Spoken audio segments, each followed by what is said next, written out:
Kalau betul-betul ya. Tuan Yang Dipertua, saya mohon izin untuk menjawab pertanyaan ini serentak dengan pertanyaan oleh Yang Berhormat Kalabakan pada 23 November 2016 kerana menyentuh isu yang sama, iaitu berkaitan pihak yang dibenarkan mengeluarkan sijil pengesahan halal. Sila.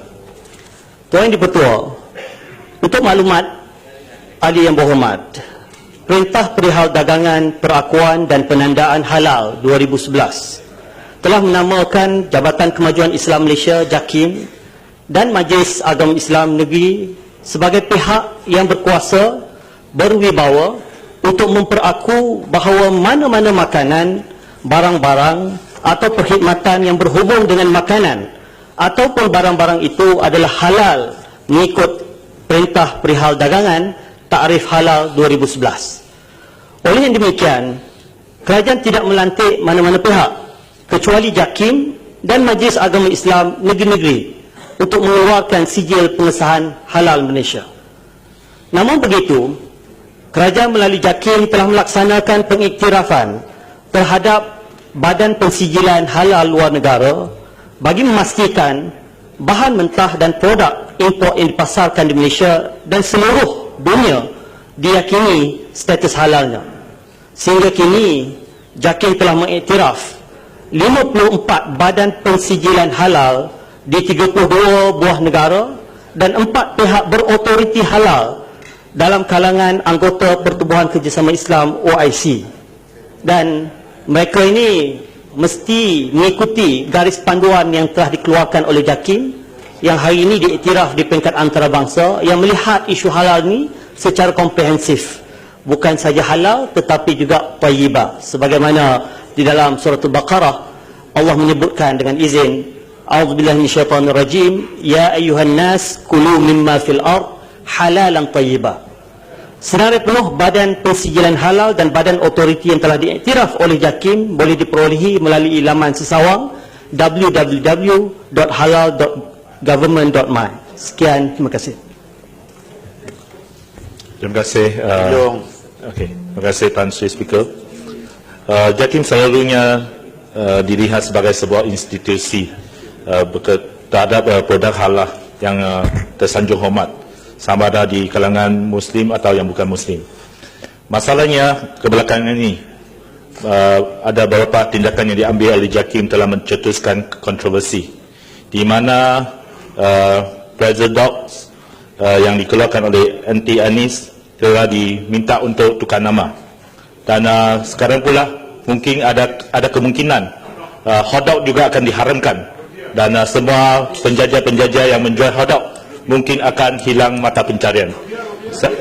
Rubia juga akan terjejas. McDonald juga perlu ditutup.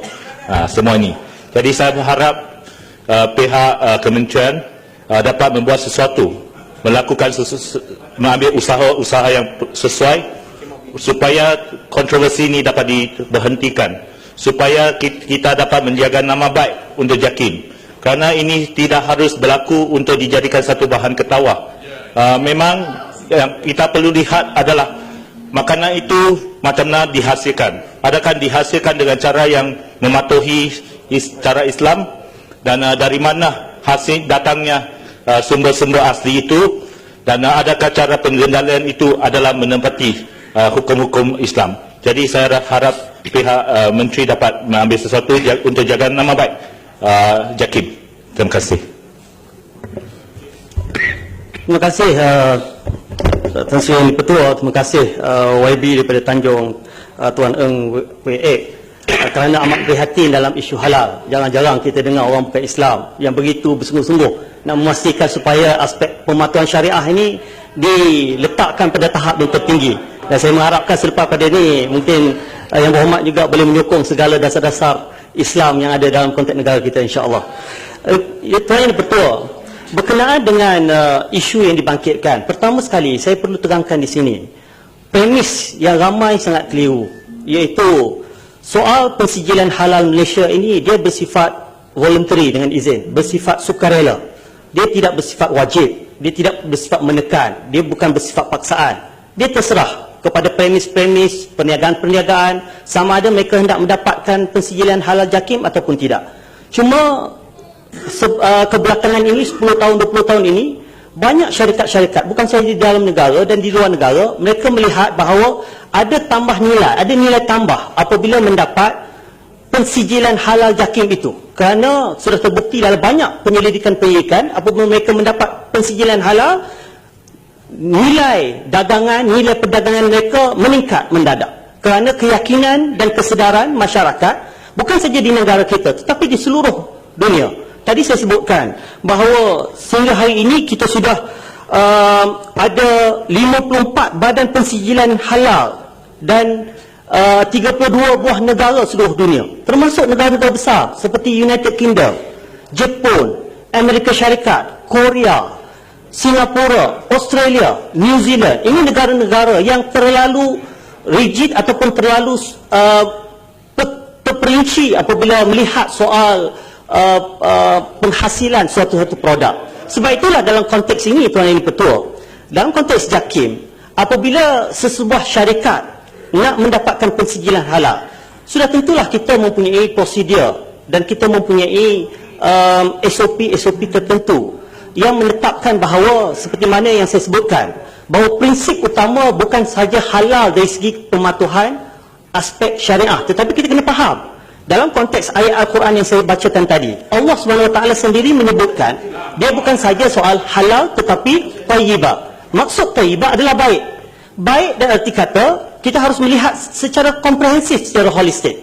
Baik dari segi bagaimana penghasilannya, baik dari segi kandungannya, baik dari segi produk tersebut sama ada apakah dia boleh menimbulkan kemudaratan kepada pengguna dan sebagainya. Baik juga dari segi penjenamaannya, namanya mesti cantik. Dan ini adalah prinsip yang disebutkan oleh Nabi SAW. Nabi sendiri menyebutkan bahawa innallaha jamilun yuhibbul jamal. Sesungguhnya Allah ini adalah cantik dan dia amat menyukai aspek-aspek kecantikan. Jadi penjenamaan juga termasuk dalam soal menjadikan aspek pematuhan dari segi halal dan tayyibah sesuatu pensijilan itu diambil kira dari semasa ke semasa, dan penambahbaikan ini berlaku. Dan penambahan baikan ini bukan hanya berlaku mengikut kacamata JAKIM semata-mata.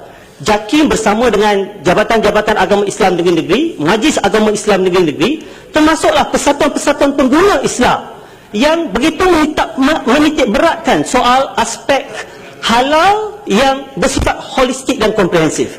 Sebab itulah apabila isu seperti anti-N ini ditimbulkan, sebenarnya isu ini sekali lagi ditimbulkan oleh pihak-pihak yang tidak bertanggungjawab. Kita cuba trace daripada mana mulanya isu ini timbul. Rupanya daripada fake account yang dibuat untuk mencetuskan polemik, seolah-olah JAKIM telah mengharamkan, telah mengatakan bahawa anti-N, makanan produk anti-N ini tidak halal. Sebenarnya tidak timbul. JAKIM tak pernah mengharamkan dan tidak pernah pun menandakan syarikat itu, syarikat ini tidak halal. Cuma apabila anti-N sebagai sebuah syarikat yang mahukan pengiktirafan daripada JAKIM secara sukarela, maka mereka baru saja datang bulan 8 yang lepas untuk mendapatkan pensijilan halal JAKIM. Dan apabila mereka datang, dia terpaksa melalui proses-proses yang telah ditetapkan oleh JAKIM, yang mana proses ini telah pun diiktiraf di tingkat piawaian antarabangsa. Dan antara perkara-perkara yang masih dalam perbincangan ialah termasuklah soal dokumentasi-dokumentasi yang diperlukan untuk diberikan pengesahan. Dan untuk pengetahuan yang berhormat, pada ketika ini proses permohonan sijil pengesahan halal Malaysia untuk anti-Ns adalah di peringkat sudah memasuki fasa proses audit halal bagi central kitchen ataupun dapur berpusat. Jadi tak timbul lagi isu soal JAKIM tak memberikan lagi. Isunya ialah sekarang masih lagi dalam proses perbincangan. Dan salah satu aspek dan dalam garis panduan JAKIM yang ditambah baikkan pada 2015, seperti mana yang saya sebutkan tadi, bila aspek tayyibah itu diberikan penekanan, di kalangan Jabatan-Jabatan Agama Islam, setelah mendapat rungutan daripada pengguna, istilah-istilah yang boleh meragukan, yang boleh mendatangkan kemudaratan dari segi kekeliruan dan sensitiviti kepada masyarakat Islam. Kalau saya sebutkan tadi, innallaha jamilun yuhibbul jamal. Sesungguhnya Allah sukakan benda-benda yang cantik, suka benda-benda yang baik-baik. Jadi kalau jenama pun tidak baik, dan jenama itu bagi orang Islam ada sedikit sensitif. Jadi inilah aspek yang diberikan penekanan. Tetapi akhirnya sudah tentukah adanya di situ budi bicara untuk diperbincangkan, dan di sinilah masih lagi dalam proses perbincangan. Tetapi masalahnya apabila isu ini ditimbulkan secara spekulasi dan mencorakkan perspektif yang tidak betul terhadap apa yang telah dilaksanakan oleh Jakim. Soalan dia tentang itu hotdog semua ni dia tidak dibenarkan. Jadi ini adakah jenama tidak betul ke? Saya jawab tadi, tak dengar ke? Saya kata istilah-istilah ini harus diambil kira secara keseluruhannya. Pasir Gudang. Terima kasih. Yang betul. Kita ada peraturan mesyuarat yang baru. Bila menterinya, dia harus menjawab dengan precise, dengan short. Tapi kita bagi timbalan menteri jawab panjang lebar macam ini, maksudnya disiplin dalam Dewan ini tidak dipatuhi. Batu. Kalau peraturan baru, kita mau menteri jawab dengan pendek, dengan tepat. Tapi timbalan menteri biar kebebasan. Yang berhormat Batu. Itu tidak adil Yang kepada berhormat menteri. Batu. Batu tak ikut peraturan ni. Coba yang berhormat Batu kalau ada ni, coba baca peraturan mesyuarat. 42/43. Coba baca Batu. Batu menimbulkan perkara mengenai dengan disiplin. Batu sendiri menangani disiplin. Baca. Saya nak bangkitkan Baca Batu. peraturan Batu duduk dan mesyuarat baca. baru. Saya tidak jemput Batu untuk berdiri. Baca. Ahli yang berhormat, tugas saya ialah mempengaruhi mesyuarat. Jangan ajar saya. Kalau saya biarkan, kalau ada kekecuan sekejap, tak apa kena saya biarkan. Kalau saya tegur, baru melanggar peraturan mesyuarat. Sudah kita semua tahu bahwa setiap jawaban daripada menteri itu tidak semestinya memenuhi selera masing-masing. Menteri menjawab, saya dengar. Apabila dia bercakap, dia menjawab. Sama ada jawaban itu memenuhi selera seputih, itu soal lain. Itu semua kita sudah paham. Jadi jangan timbulkan lagi mengenai dengan soal disiplin, karena siapa yang timbulkan tidak mengikut peraturan mesyuarat, saya ambil tindakan disiplin. Yang bercakap itu juga ambil tanseri, siapa itu?